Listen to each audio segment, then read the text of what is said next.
time for Music Wise. Music Wise. It's time for Music Wise. Hey guys, welcome to Music Wise podcast with Rhona, Bennett and Bindu. Rhona is based in the US and is a well-known performer, artist and personal power coach. And I myself spend my days being an intellectual property lawyer and musician. Love it.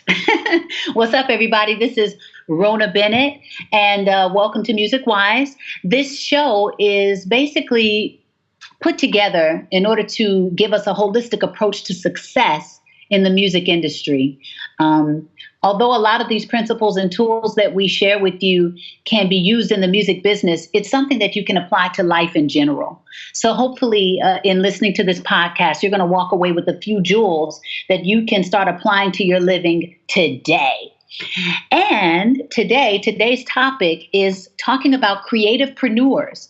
These are artists and musicians who have been able to build on their talents and then develop other skills in order to be successful business people in the music industry. And we are highlighting some really, really cool people today. And we get the wonderful opportunity and honor of interviewing Miss Kelly Rowland from the supergroup Destiny's Child, who has branched off into incredible solo success and is now an exceptional creativepreneur herself. So I think you're really going to enjoy the interview that we got with Kelly. But starting out, we're going to highlight a few other creativepreneurs that Bindu and I think are pretty exceptional at what they've been able to accomplish over the years. Music Wise. We're going to start with Miss Jennifer Lopez. Yes. Right, Bindu? Exactly. Yeah. Also known as Jenny from the Block or J-Lo. But let's take it back a while when she first started out with her initial talent and with her main talent actually, which was dancing. She used to be a dancer and she was being a backup dancer for a lot of artists before she branched out to music and films, etc. Her big break actually came from being in Janet Jackson's video for That's the Way Love Goes. And I remember her being a popular dancer on this TV show in America called In Living Color, where Jim Carrey and Jamie Foxx and a lot of other talented people came from that show. So she's been doing her thing for quite a bit of time. And she's now in her mid-40s, I think. So, and she is actually still on a roll. I mean, this woman is remarkable, and that's also why we have chosen her to be featured on this show, is simply because she's had the audacity and the talent and the skills, really, she developed the skills to branch out and diversify in other areas than her core talent being dancing. She sings, of course. She did not unsuccessfully quite a few romantic comedies. That's what we also know her from. She did a few films, right? And also one of her distinctions, and my humble opinion, is dating P. Diddy. Puffy, that kind of rebranded her. That's where that Jenny from the Block came from. And the J-Lo came from. That was more her hip hop image, And from that, who knows what kind of tips and pointers she even got from him, because he's another creativepreneur that has been massively successful in rebranding himself and stretching his talents and skills into different areas and, making lots of money and being very successful. I mean, she got into the J-Lo clothing line and accessories, right? She's got 9 fragrances that she's launched. She put together she has a production company for film and television. She even started a restaurant in Southern California. It's not currently open, but it just shows how much she has been willing to stretch in what she might be capable of and where her success could come from. And then in addition to, finding other business ventures to get involved with, she still stays fresh by staying in the studio and cranking out these albums. And also being a host of American Idol. I mean, J Lo has really been putting her feet on the ground and making some moves. I think for me, when I think of Jennifer Lopez, I think of somebody who has not put herself in one single box, and she never thought of herself as, I am a dancer. I am exclusively a dancer and I cannot be anything else. No, she said, like, okay, Right. I've got other talents, and okay, very well, one can argue that she's not the greatest actress. Maybe she will never get the Oscar, but that's not the point. She is doing something that she thinks like, hey, that sounds like a good project, and people enjoy watching her movies. I mean, seriously, Made in Manhattan has been really classic in that sense, and pop culture very well, but still. And I think that is what is also the main topic of this episode is building on the talent that you have and developing extra skills and expanding the possibilities, Right. and not just thinking from your artist standpoint, and putting a limit on yourself. Thriving and allowing yourself to grow. Absolutely. In this day and age, we are all hyphens today. That's how we just introduced ourselves. And What you call me? A hyphen. you're a songwriter, you are a performer, you're a hyphen personal power coach, you're Yeah, a hyphen baby. author, and what have you. I mean, right? Oh, definitely. I have hyphenated, if you will. Please continue to hyphenate as much as you want to. I haven't quite put it that way, but that's definitely a way to say it. So yeah, that is about Jennifer Lopez. She's still going strong. So yes, that's why we thought that she would be and a good example of being a creativepreneur. Music wise, music wise. And then we also thought to talk about Gwen Stefani. That was the thing, like with No Doubt. They were this alternative rock band, with this cute little blonde singer, and I mean, according to me, which, and then I said like, well, yeah, nobody actually expected them to last. They had, of course, a massive hit in the mid-90s, Don't Speak. And then it was like, yeah, Right. and what's after this for them? And as many bands, unfortunately, they do fade away. But I don't think that many people had expected that Gwen Stefani would be the one to last. And she really has successfully made the transition from frontwoman to deal maker. Yes, And ma'am. actually, I wasn't the only one who thought she was going to last. Actually, in a LinkedIn opinion piece, Gwen Stefani said herself she wasn't expecting her fame to last, so she needed to branch out into other areas. And she has continuously branched out, really.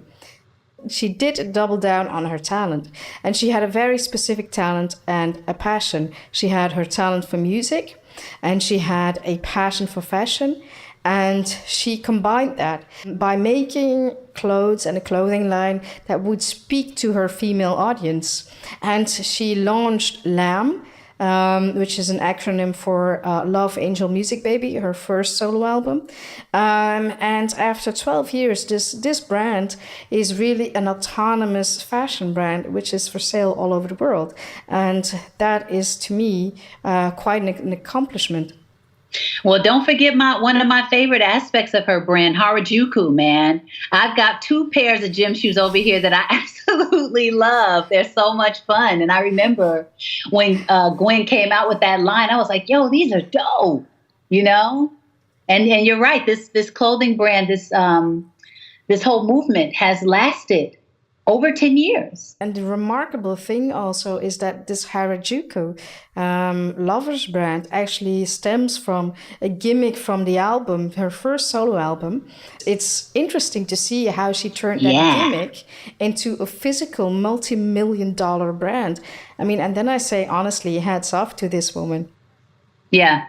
Yeah, I mean, she's obviously been doing her thing. And in addition to that, she continues to be, to make these amazing deals. And she's very much a part of spearheading, it seems, her branding, partnering with LinkedIn for even, what was that, the To latest partner album? with MasterCard, who funded her comeback, which was a great creative slash business move, was to film her video for one of her singles live at the Grammys. That had never been done before. And of course, that creates a lot of talk about the album, but it's also quite a creative accomplishment. So she always seems to have this great balance of being authentic, being creative, but still being very business savvy. I like that, the way she balances things.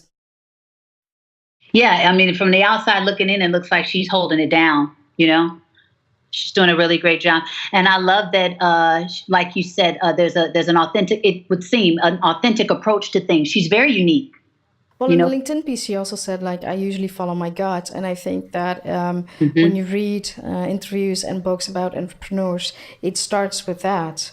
And obviously she's got a great instinct. For example, her perfumes, which were launched in 2007, in 2011, one of her perfumes had grossed 18 million in sales, according to Forbes. And that's really amazing. And her whole brand is actually helping her to build an empire that has a gross turnover of 90 million each year. Oh my goodness, yearly. Yeah. Amazing. How about that for a stretch, folks? Yeah. What we can take away from that is also, same with JLo, Gwen Stefani didn't exclusively see herself as, a giddy front woman of a cute little band. But she thought, you know what, I can do a lot more. I have these passions, I have this talent, and I have the iron will and the fire in her belly, if you will, to actually achieve more. Yeah, that's a distinction I think that we're noticing with everybody that we're highlighting today. A fire in their belly, a serious level of focus and determination, and you know what else? A willingness to stretch, to learn, something outside of what they currently do in order to build on something. Like, we can't afford to be lazy about it. We've got to get out the trenches and actively build on these skills in order to do great at them. Because some artists may not see themselves as entrepreneurs, when in essence you really are. It's just a matter of jumping out there and being willing to build and to learn, and stretch yourself. And some of us get a little lazy. You know what I mean? Or you let fear stop you. That's an important one that you said, what you just said. Sometimes you let fear stop you. Mm-hmm. So, it's a few different factors, but I think that by highlighting them, it helps us to realize that it's possible. You can do this. And we haven't even gotten to 50 Cent. I can't wait to start rattling off what he's pulling off. I mean, it's absolutely incredible, in my humble opinion, what 50 Cent is doing. All right. As you can't wait no longer, go ahead. Okay, sure. Thank you. You're welcome. Music Wise. So check this out, you all. 50 Cent, rapper, actor, businessman, and investor, right? Takes risks, stays engaged with his fan base, and all the while he is presiding over this massive financial empire. Okay. So we were going through all of his accolades and it did not stop. I almost want to see what the notes are that we read, because they're so long. It's incredible. Let me see. I'm going to read something that we even found on Wikipedia. It says, Jackson has since grown his business with extensions into artist and talent management, record, television and film production, footwear, apparel, fragrances, liquor, video games, mobile apps, book publishing, headphones, and health drinks and dietary supplements. Wow. His broad business and investment portfolio contains investments in a variety of sectors, including real estate, financial market investments, mining industry, boxing promotions, the vodka industry. He's created fragrances. He's dealt in consumer electronics and fashion. I mean, 50 Cent has not stopped at anything to say, hey, I can do this. I'm going to rattle off the list, Bindu. Here we go. Brace yourselves, people. So 50 Cent has spearheaded G-Unit Clothing, G-Unit Books, G-Unit Records, G-Unit Films, in addition to Cheetah Vision, which is a film and television kind of company. He also has partnered with Vitamin Water to create the enhanced water drink called Formula 50. He's been a huge investor in different products and electronics. He's, of course, gotten so many different endorsement deals. Did you know that he has sold several shows to 6 different networks? And among them is the very popular show Power, where he is the co-creator and executive producer, in addition to co-starring on the show. He is currently, I don't know if he's currently doing this or if he's done this in the past, but he did something, a docuseries for Sundance TV where he followed like 16 students. He also has some philanthropic efforts, one of them being Street King, which is to provide meals to families in Africa. It's supposed to, feed 1 billion families in Africa. Is that right, Bindu? Yeah, exactly. Yeah. Mm-hmm. And in addition to another American company, what's the American company that feeds American With his families? headphone company, SMS Audio, parts of the revenue actually go to a fund called Feeding America.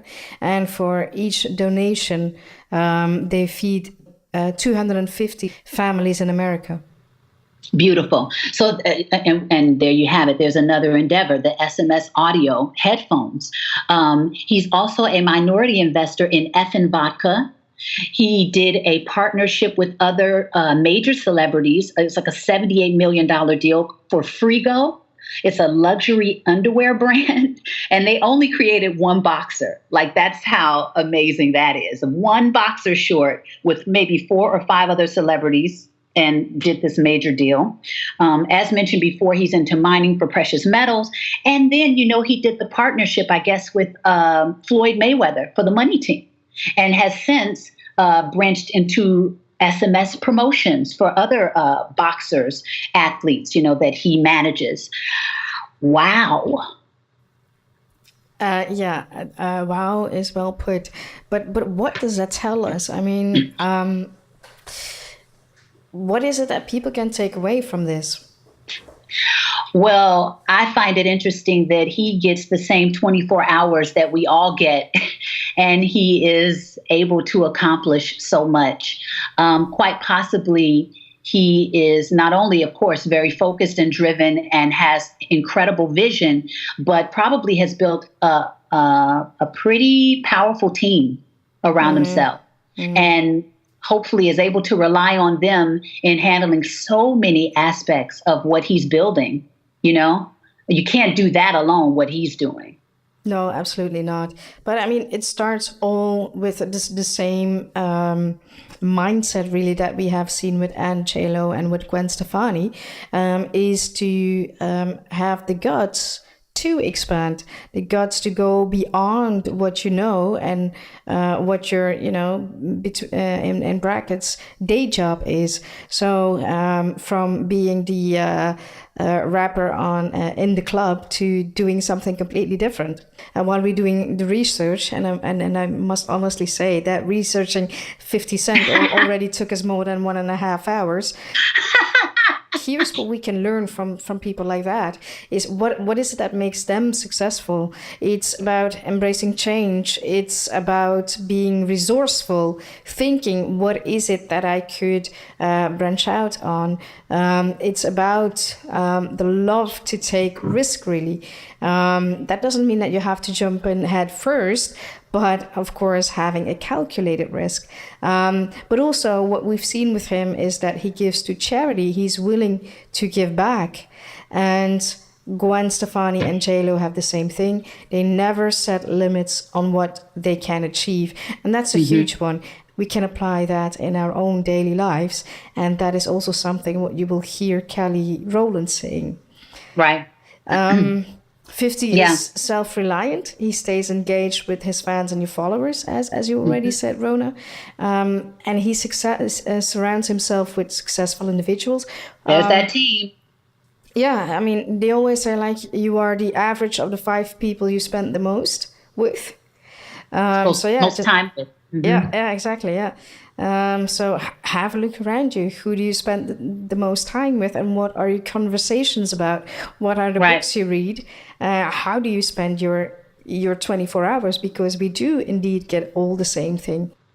We all get the same amount of time. Yeah, exactly. And then, of course, you need to be able to stand behind your products. And of course, it starts with having a great product. And only then you can build a good brand. But I mean, all these things that makes these people successful. And of course, you can be skeptical and say, well, yeah, they've got it easy. They've got a ton of money to invest. They got a ton of this and they're privileged. That is true, but we can do that in our own lives and on a lot smaller scale. Well, I posted something recently about greatness, and it's doing small things at home, at work, in the car, within your relationships, doing those things great, putting a string of great behavior and thoughts behind one another. That's living a great life. That's living a successful life. So we don't necessarily have to have a lot of resources in order to do small things great. Mm-hmm, mm-hmm. Yeah, no. Very true. And then as we take care of the small, I believe more will be added unto us. But we got to take care of those things first. Take care of what you have, Yeah, that's also one of the common threads that you can distinguish with all 3 people is that go with what you know. Music wise. One thing, of course, when it comes to creativepreneurs, when we talk about rights, that you simply cannot forget is, of course, your trademarks. And here's the thing, really, that I briefly want to talk to you about is when you start a company or when you have an idea for a company, think of a good name, research the name. Google if it already exists. Look at the trademark registers. Does this trademark exist? Yes or no? Because if it's already taken by another company and you start using it and you start building your brand on it, and then after a few years you see that somebody else has it and you have to change your name, then you're in deep trouble. Well, what is a website? Is there a general website that the average person can go to and kind of explore a database to see if something has been trademarked? Yes, for US trademarks, it is the website of the uspto.gov. And there is a link on their website and it's called the TESS database. And there you can research all the word marks and service marks that have been registered in the US. Okay.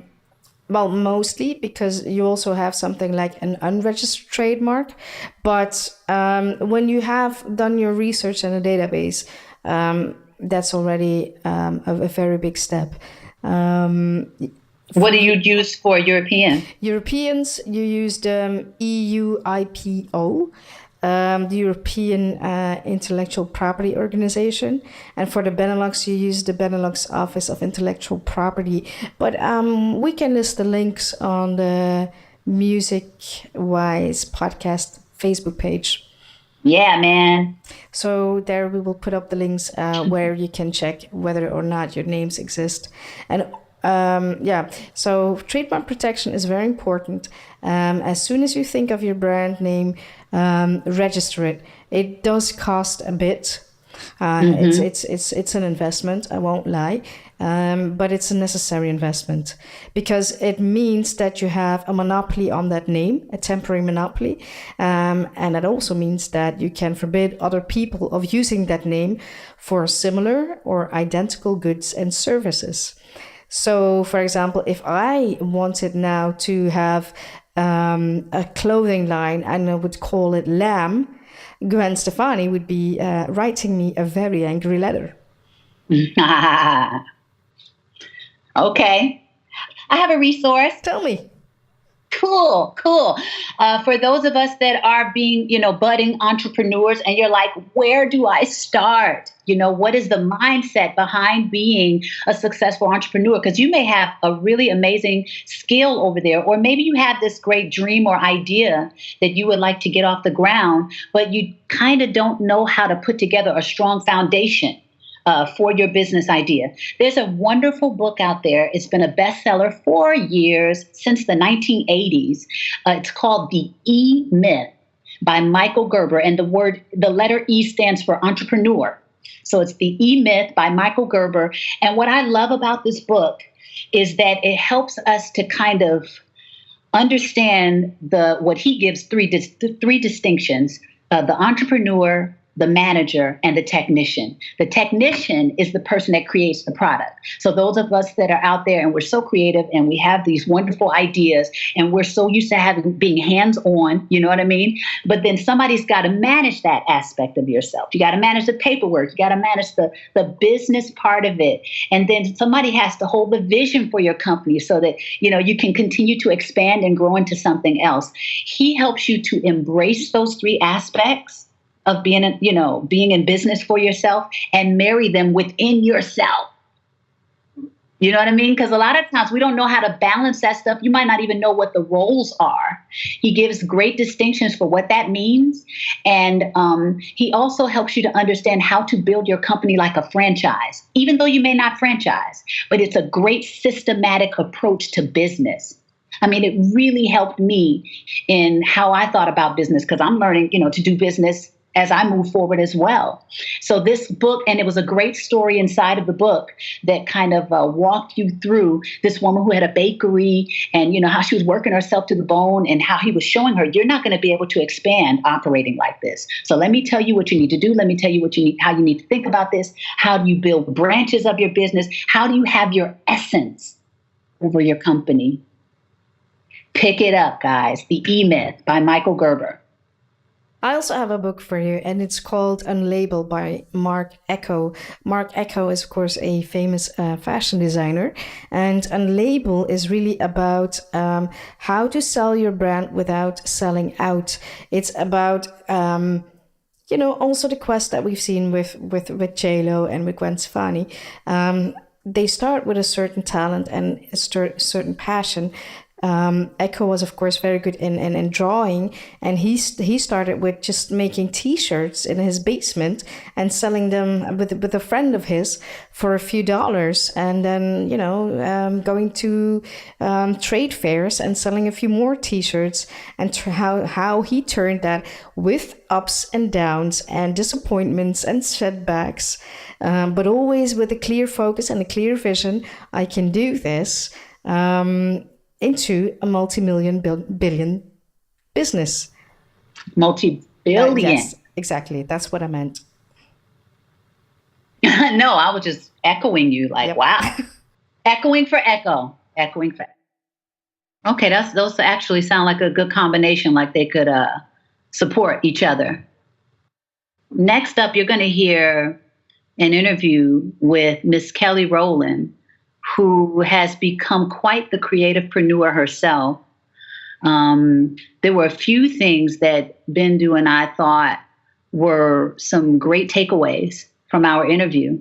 What was one of the things that you really liked, Bindu? Actually quite a lot, because, for us here in Europe, we know Kelly Rowland from one or two hits really, and after that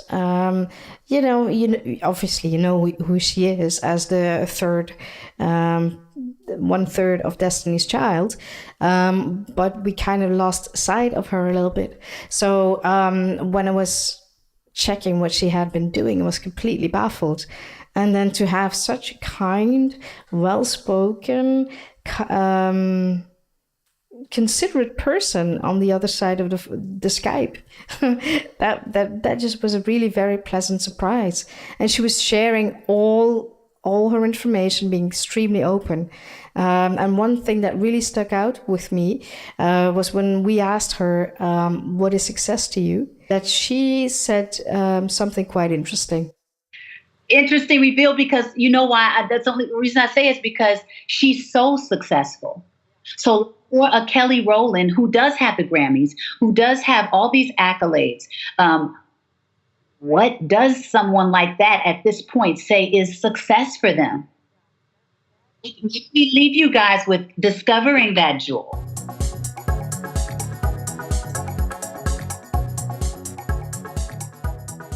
Hi. How are you, lady? Good. How are you? I'm doing wonderful. Thank you so much for taking the time to do this. No problem. Thank you for having me. Absolutely. So we're not going to take too much of your time. If Bindu is ready, Bindu is across the sea. She's in Amsterdam. Hi. Oh, Kelly. wow. Okay. It's really nice to meet you. You too. Thank you. Okay, so Bindu, you ready, baby? All set and ready to Let's go. All right. Kelly, I have the honor to ask you the first question. And what we would like to know is you were in a massively successful girl band. And according to Wikipedia, Destiny's Child sold 70 million albums. And it is not easy to transition from a massively popular girl band into a successful solo career. But you have managed to do that. And we were wondering, what do you attribute to your success? I definitely say the work ethic that I learned while being with Destiny's Child was definitely, I think that it gave us like that extra it factor. You know, we were down to do the work, whether that was promo all day, whether that was going in the studio and beating a dead horse of a note till you get it right.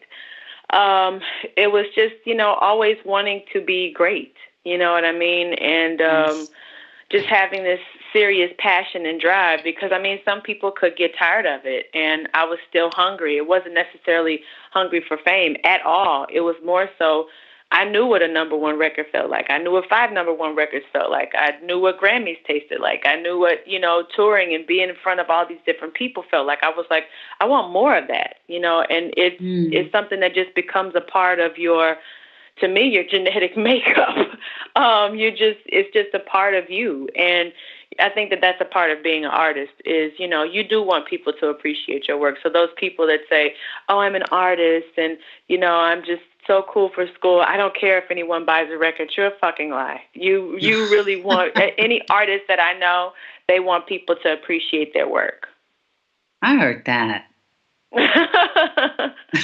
Truth be told. So then, you know what? You just said something that's so key. You have been successful in so many ways. What is success to you now? You've already tasted it on that level. Yeah, success to me now is true joy, not happiness, joy. Like experiencing joy when I wake up, experiencing joy when I'm with my family, experiencing joy when I'm in the studio. Because that's what life really is about. I think that when I have my son, my happiness and joy shifted into something else. So the other day he said his first sentence and I literally just wanted to jump from the rooftops because I was like, oh my God, this is such a huge moment in his life and I won't ever be able to experience this anymore. You know what I mean? Like it's that one magical moment that happens and that's my joy, you know, or like when I heard this song that somebody sent me, I just got so excited because it felt like something different. It felt like something that was still current, but it felt like something that it just felt refreshing. You know what I mean? So those are moments that bring me joy. Yeah. I love that answer. Beautiful. Yeah, absolutely. And you know what? You were saying something earlier when you said you got that music, right? And it made you so excited to get it. When you did those collaborations, how do you pronounce his last name? Is it David Guetta? Oh, yeah, David Guetta, yeah. David Guetta. Do you feel that was one of those moments where it was pivotal for you? You got the music and you felt it would be different for you as a solo artist. What did that mean to you when you did that music with him? For me, that song in my life, personally, it was freedom. And to me, that's what God is. God is love. And in that moment, I trusted God and I leaped. And it was so many things in my life that I was leaping to. It was independence. It was really independence, to be honest. I remember I was being overseas so much, and I was literally by myself. And for me, when Love Takes Over, as soon as I heard it, and Mim and Liv, the twins, like we were in the studio, and when I sang that note, I literally felt like I was flying. And wow. I knew that song was actually bigger than me. It was, even now that I think about it, like I definitely know it was just God's hand over my life. And it was me trusting the sound, because I was like, well, I've never done it. I feel like it still has soul. Why not try it? Just leap, see what happens. And it worked. Did it work? It sure did work. I mean, if you ask me, but I'm just being free to discuss this with you. But I think that collaboration was a really a pivotal moment in embarking your solo career, because here in Europe, I mean, of course, we all know Destiny's Child, but that collab with David Guetta really put you on the map here, and all of a sudden was, wow, Kelly Rowland is solo, and everybody's was hearing that song. Was that like a strategically conscious decision, or was it just like, you know what, it sounds cool, let me just take a leap of faith and go with the flow? No, I was literally allowing myself just to have fun with music. You know, I think that is something that isn't explored enough, you know, and people feel like they have to sound like whatever's current on the radio. And that, like, EDM wasn't crazy at radio at all. As a matter of fact, I was too ahead of my time. And I'll never forget, Usher and Neo were in town, and they were like, yo, man, what is that record you just put out? And I introduced them to David. Then they both did records with David. So it was like David was like, actually myself and David were like pioneers of that sound. And now it's so cool when artists actually say that to me. They're like, you know, you started this. And that's really a good feeling, because that was just me trusting my gut and just having fun. Nothing strategic. It just happened. Music wise. There's just so much going on in careers, and what we've seen with you is that you have branched out from music into business, but you've also dabbled into other parts of entertainment, such as acting. Is that something that you are exploring in the future to do more of? Absolutely. I mean, I think that us being artists, I'm sure, Rhona, you can attest to this, but like, I think that we just want to satisfy that hunger, you know what I mean, with being an artist. And, you know, the same way you learn songs and, you know, you get them in your blood, and it's the same thing with dancing or movement. It's the same thing with acting. It's the same thing with, like, once you've conquered or done something and you've tried it and you give it a shot and it works, you're like, well, let me try that again, you know, to see what happened. And then you put a spin on it. You say, well, let me try this and see what happens. And, you know, you just see if it sticks. If it sticks, great. If it's like something that you just cool on, and you just keep it moving. Right. So trusting your gut, would you attribute that to a lot of your success? I mean, as far as you branching out into your solo career, and then also as a businesswoman, I mean, is this a huge part of it, or do you have a team, or, you know, what do you attribute your success to? I think that it's both. I think that it's both. It's your gut and it's your team. That's why surrounding yourself with the right people who are thinking just as hard and quick and, you know, fast as you are.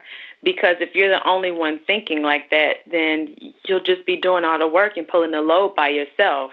Mm-hmm. And I have a great team, you know, from creative directors to makeup and styling team. Like, everybody is thinking and everybody is doing more of their job for me. And I genuinely appreciate it, because they could be thinking of other things, but they're still excited about the Kelly Rowland brand. And I'm happy that I can still get them excited about the Kelly Rowland brand. So, yeah, we work from that place. Yeah. That actually makes a very good transition to my next question. I just heard you say that you have like a great team around you. And what I'm curious, of course, this is me, the entertainment lawyer, talking. So forgive me for that.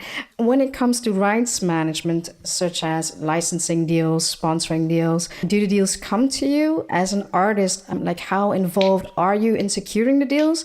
And do you have like a close relationship with your business team, legal team? Mm-hmm. Very much so. It's so funny, because I think growing up, I was just moving, wherever Destiny's Child was, like we were just moving and not like paying attention to it, but it was more so like, oh, I know the team has that. And the older I got, the more like I started asking questions. And when you start asking questions, you're like, wait a minute, those lights, we paid how much for those lights? Damn. You know what I mean? Those dances cost each. Like, you start thinking about that kind of stuff. And that's why I wanted to make sure I'm looking at budgets. I'm looking at the deals. And I don't have, a legal or management team where it's like, no, Kelly, we've got it. We just want you to cover that. And if there were somebody like that, they have to leave. Why don't you want me to look at that? What, you know what I mean? Like no, you don't want to share your information. Get out of here. Mm. Yeah, I heard that. I totally get that. For me, that's the same thing. I love working with artists that really are very empowered and really are on top of their business, because it makes communication and results so much easier. Yeah, and I mean, it took a while to get there, because you could be a lazy artist and just be like, oh, well, I know that it's so easy to do that. I get it. Right.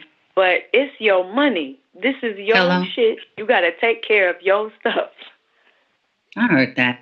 So, Kelly, what's the biggest distinction you think between you as the executive, because you have definitely stepped into a CEO role in so many ways, and just listening to you talk, you're very much involved in the business aspect of your empire, if you will. What's the biggest difference between you as the artist and the CEO, or have they started to kind of merge at this point? I think it's important to try to keep them as separate as possible, because when I am in the studio, I don't want to be thinking about everything else. I think the CEO part of my brain allows me to delegate and, give my assistant or executive assistant, specific things to do. The artist, that's all me. I just want to be in it, and be drenched in that and not think about all that other kind of stuff. So it's important to separate the two. I've had friends who have gone from being artists to being executives at labels, and their minds are blown because they can't believe just how different those two worlds are. And they're like, look, just separate the two, have fun being an artist. And when it's time to do CEO stuff, you just focus on that. So I try to separate them as much as possible. Nice. Kelly, Billboard has just celebrated women in music, and Madonna gave a very powerful speech. I'm not sure if you heard or read about it. Who did? I'm sorry. Madonna. Oh, I didn't hear her speech, no. Yeah, and what she was basically saying, like, aging is a sin, and women in the music industry, well, it's still a quite controversial topic at times. Do you think that women are supportive enough of each other in the music industry? No, not at all, no. Not at all, no. I'm sorry. I think that they should be. Yeah, they should be more. Like, it's so crazy. Like, I watch how, like, different hip-hop artists, are always on each other's records and touring together and this and that.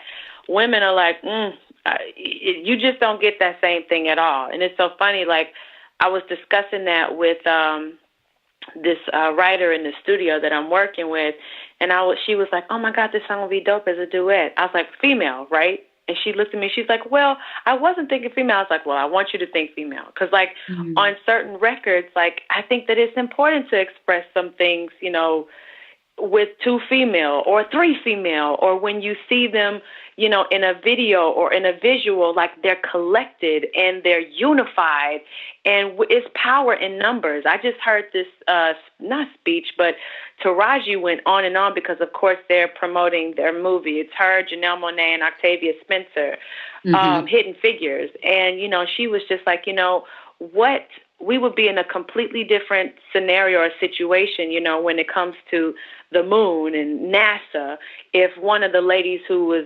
the story Hidden Figures is based off of kept all the information to herself.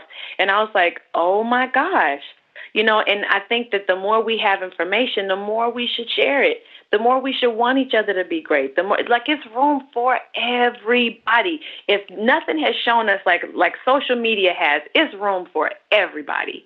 So there is no excuse to, I don't know what the deal is. Why women feel like that? Maybe, I don't know what the deal is, but I want to be one of the people to change it. And I mean, I just feel like I heard Frank Gatson say, you share the light, you sparkle brighter. I couldn't agree with him more. Yeah. I could not agree with him more. And, with women, I think that, we think about, the older you get, you're like, well, I'm not such and such anymore, and I'm not Ariana Grande, and I'm not BB Rexa. Like, you're thinking about all these new kids that are coming up. No, honey, which makes you even more bomb, because when these kids meet you, they're actually super excited, and they look up to you. That means you still got that magical dust on you. You just got to keep it moving. Right. I heard that. I have no idea where that comes from, that kind of competition in women that I can't help her out because, it might, It's called insecurity. We just have to get rid of our own shit. Yeah. Yeah. Go on and say it with your chest. Yes. So what is next for you, Kelly? I mean, you keep expanding as a business mogul as well as an artist. What's next for you? You've done so much. Let's thank you, one. Well, I'm preparing for a record now, which I'm very excited about. That's pushing me in a way I don't think I've ever been pushed before, which I do love. It's a little frustrating in the studio at times, but I'm really excited about it. I also have a book coming out. I did a collaboration, which means a lot to me, with my doctor, who's an OB-GYN. She's so genius. And, we realized that there were no books out for women, like that has to do with, their bodies mentally, physically, spiritually, what happens to them after they have a baby. It's everything, like every book you can think of about what happens to the baby, but nothing about mama. So we did that.